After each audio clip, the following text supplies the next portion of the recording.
তেল ক্ষেত্রে কোনো ধরনের হামলা হলে পাল্টা হামলার হুঁশিয়ারি ইরানের তেল ক্ষেত্রে কোনো ধরনের হামলা চালানো হলে যুক্তরাষ্ট্রকে সমপরিমাণ পাল্টা জবাব দেওয়ার হুঁশিয়ারি দিয়েছেন দেশটির ভাইস প্রেসিডেন্ট। ইরানের মেহের নিউজ এজেন্সির বরাতে এ খবর জানা গেছে।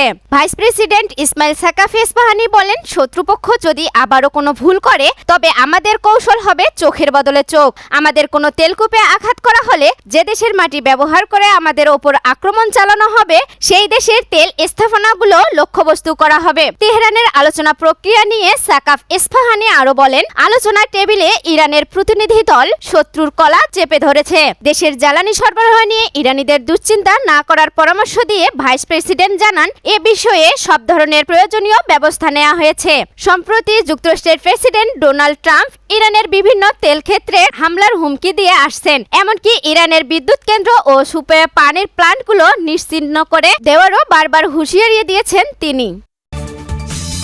বন্ধুপ্রতিম দেশগুলোর জন্য হরমুজ প্রণালীতে ফি মওকুফ করল ইরান। কৌশলগতভাবে গুরুত্বপূর্ণ হরমুজ প্রণালী দিয়ে জাহাজ চলাচলের ক্ষেত্রে বন্ধুপ্রতিম দেশগুলোর জন্য মাশুল বা ফি মওকুফ করেছে ইরান। রাশিয়ার রাষ্ট্রীয় সংবাদ সংস্থা রিয়া নোভস্তির এক প্রতিবেদনে এ তথ্য জানানো হয়েছে।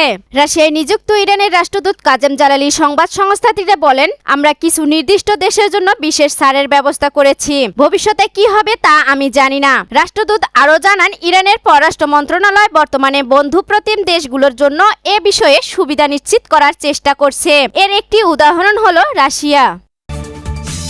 ইরান সমর্থিত ইরাকি বিদ্রোহী নেতার মাতার দাম $1 কোটি ঘোষণা যুক্তরাষ্ট্রের। ইরাকে ইরান সমর্থিত একটি মিলিশিয়া গোষ্ঠীর প্রধানের খোঁজ দিতে $1 কোটি পুরস্কার ঘোষণা করেছে যুক্তরাষ্ট্র।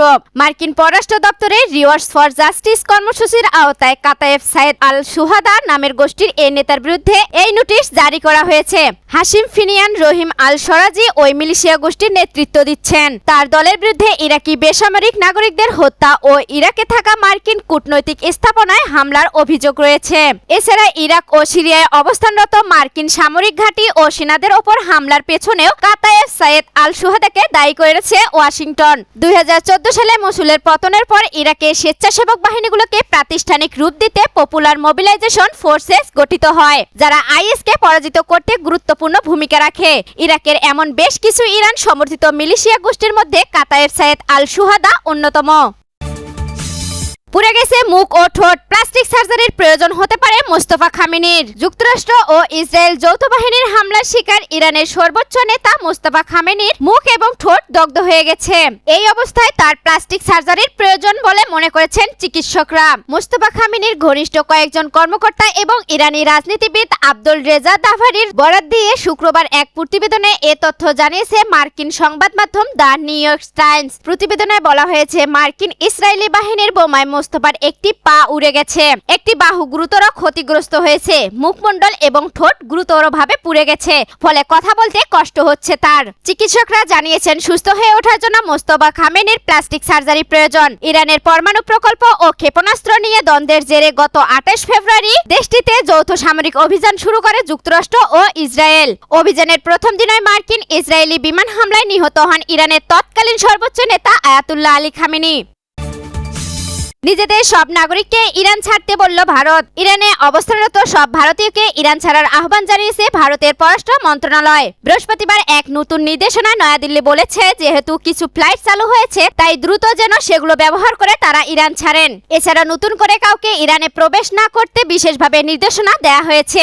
এ ব্যাপারে এক বিবৃতিতে ভারতের পররাষ্ট্র মন্ত্রণালয় বলেছে, ভারতীয়দের আকাশপথ বা স্থূলপথ ব্যবহার করে কোনোভাবেই ইরান ভ্রমণ না করার জন্য জোরালো পরামর্শ দেয়া হচ্ছে।